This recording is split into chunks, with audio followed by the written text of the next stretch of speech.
Alors, donc on aura plusieurs compagnons. Le premier, Saint Paul.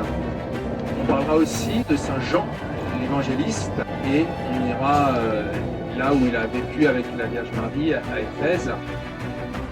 C'est aussi dans cette région qu'il a écrit une partie de l'Apocalypse, et en tout cas il adresse à des communautés d'Asie mineure. Ensuite, on se penchera sur les pères cappadociens, donc en particulier Basile, Grégoire de Nice, son frère, et Grégoire de Nazianze, son ami. Je parlerai aussi un petit peu à l'occasion de Saint Jean Chrysostome. Et puis tous les premiers conciles œcuméniques auront lieu aussi dans cette région d'Asie mineure.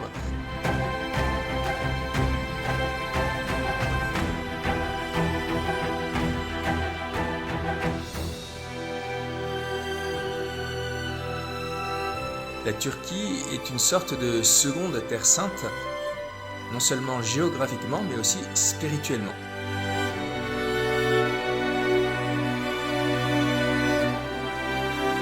On va découvrir à Istanbul Sainte Sophie, qui est au départ, bien sûr, une église.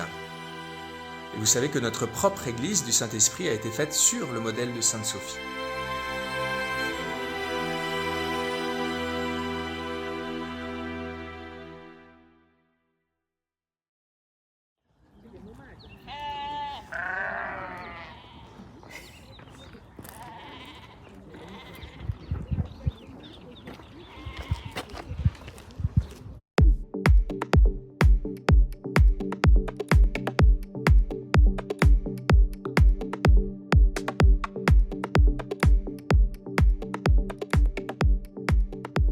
Donc en 1071, ils ont réanimé, si vous voulez, les Turcs de cette Turquie, ils ont réanimé la sécurité sur la route de la soie pour le confort des commerçants en construisant à chaque 40 km, au moins à chaque 40 km, une caserne qui va devenir un caravansérail.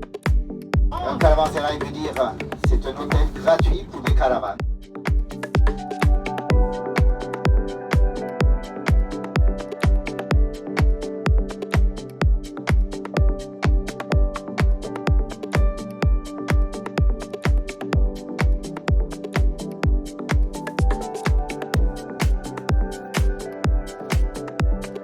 Alors, les connaissances s'échangeaient grâce au contact de ces commerçants qui venaient des quatre coins du monde.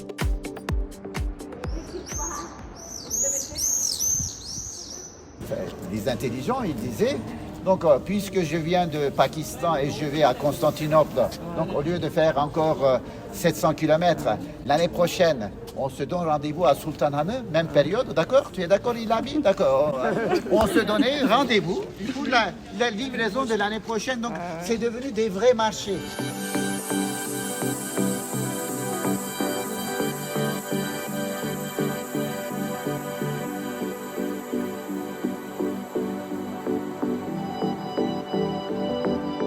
Et le fondateur, c'est un enfant, un chrétien, mais après, pour faire des études et pour devenir un jour vizir, donc il est devenu musulman, il s'appelle Karatay. Donc alors c'est lui qui a offert une première université à la ville de Konya au XIIIe siècle.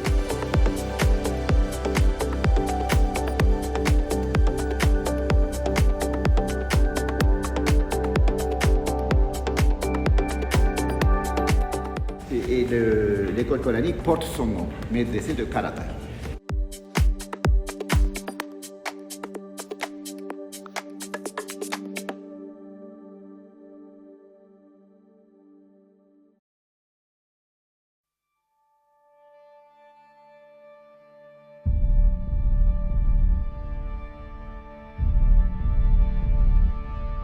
Paul, à Tarse, où il est resté pendant toute son enfance, où il a été éduqué dans la sagesse grecque, dans la loi de Moïse, et où il a aussi appris le métier des tentes.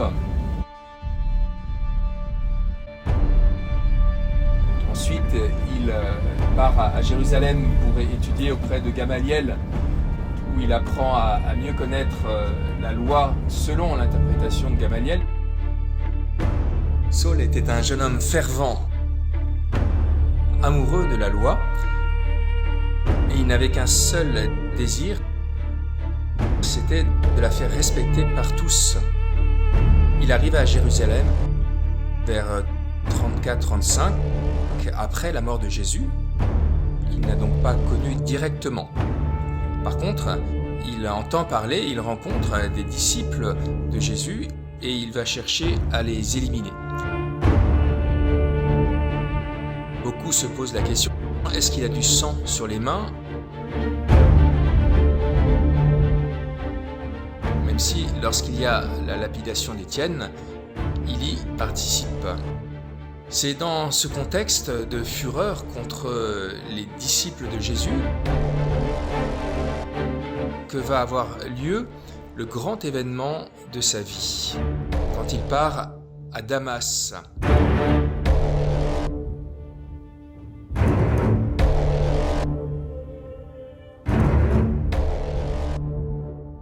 Il va faire cette rencontre.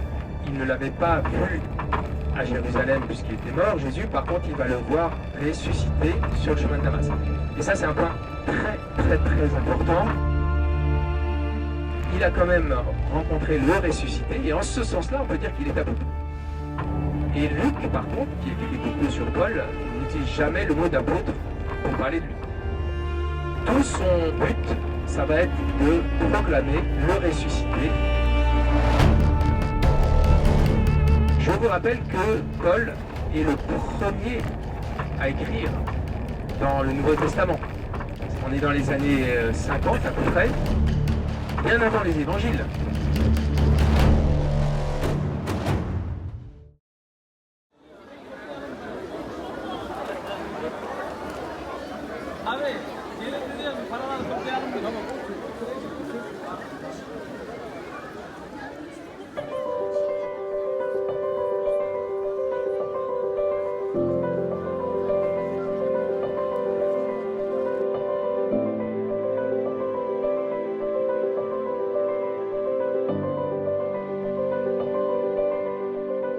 Lama, il est un philosophe, un poète qui a consacré sa vie pour chercher Dieu sur terre. La base de sa pensée, c'est l'amour de Dieu. Donc alors, par rapport à l'islam, déjà la contradiction commence par l'amour de Dieu. Bien parce que l'islam, le Dieu, il fait peur. Alors que lui, je suis amoureux de Dieu, il est dans mon intérieur. Tout ce qui le contourne, il l'adore. C'est pour ça qu'il danse.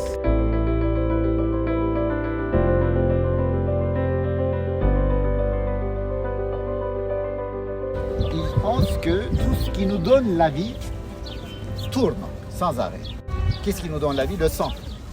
Le sang tourne sans arrêt. L'eau, il descend du ciel, hop, évaporation, hop, il retombe. La terre sur laquelle nous vivons, il y a un cachet, un secret dans le fait de tourner. Il a pensé que peut-être moi aussi, si je tourne, je vais mieux comprendre Dieu. Parce que selon lui, pendant toute sa vie, l'homme est dans un rêve. Grâce à la mort qu'on puisse rejoindre Dieu. Mais par contre, il dit, tiens, pourquoi je dois attendre la mort pour trouver Dieu sur terre? Peut-être que si je fais comme lui, en adorant tout ce qui a été créé par Dieu, pour pouvoir voir, on voit ce qui se passe derrière et devant, à gauche et à droite.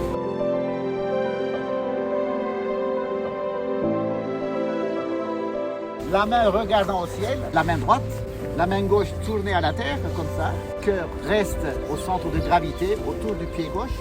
Il tourne comme ça.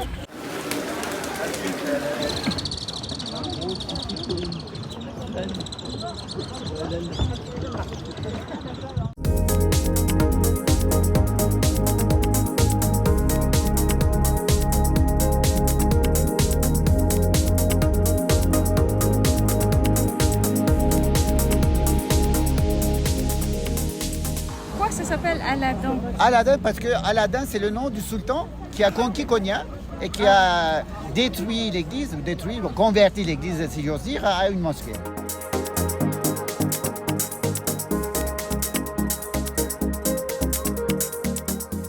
Les Byzantins, ce n'est pas au hasard. Au même emplacement, il y avait une église. C'est avec la pierre de récupération de l'église et qu'ils ont construit la mosquée. Et l'église a été construite à la place d'un temple. Un temple, bah oui. Donc cette colonne en marbre, c'était sûrement la colonne d'un temple romain. Donc, parce qu'à la période romaine aussi, c'est une ville très importante. Nous sommes sur la route de la soie et dans une ville importante, Iconium.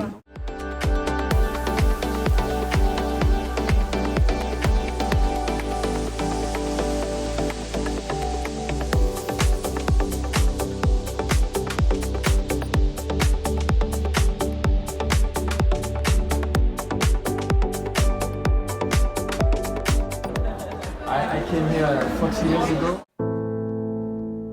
Konya, ça vient des Zigotes. C'est à Chypre, au début de sa première mission, que Saul de Tarse a changé son nom pour devenir Paulus, Paul, qui signifie le petit. Paul, c'est un homme qui est entièrement consacré à sa mission. C'est un être de feu.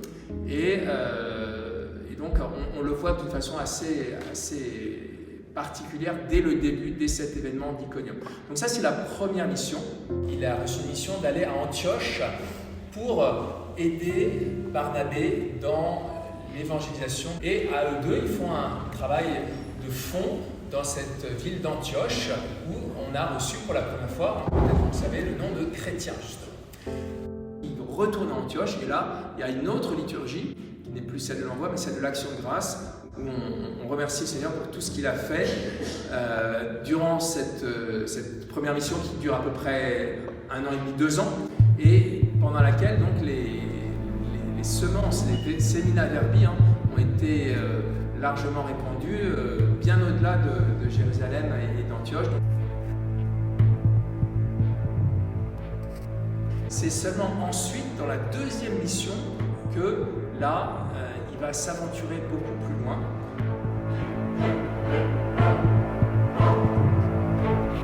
La deuxième mission va commencer exactement par les mêmes, à peu près par les mêmes villes. Il va repasser par Iconium, Lystre, Derbé, etc. Donc il revient dans les communautés pour vérifier que ça se passe bien, pour encourager. Quelle est la parole du Christ?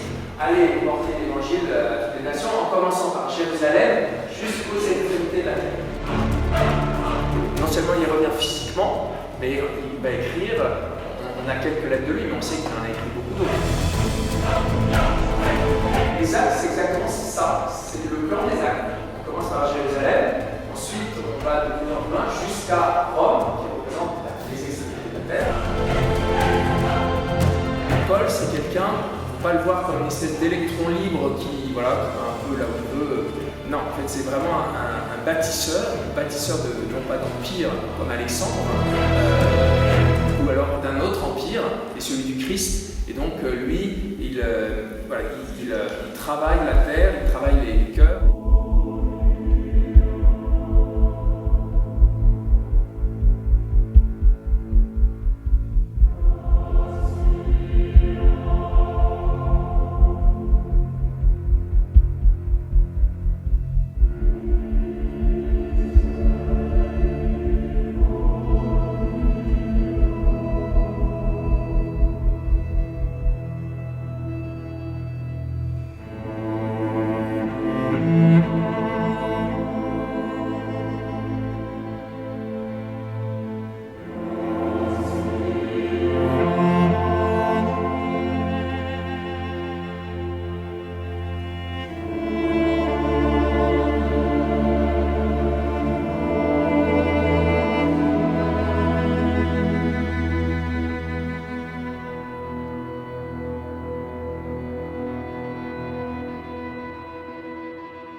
Je vis, mais ce n'est plus moi qui vis, c'est le Christ qui vit en moi. Voilà, une configuration Christ. Je vis, mais ce n'est plus moi qui vis, c'est Christ qui vit en moi.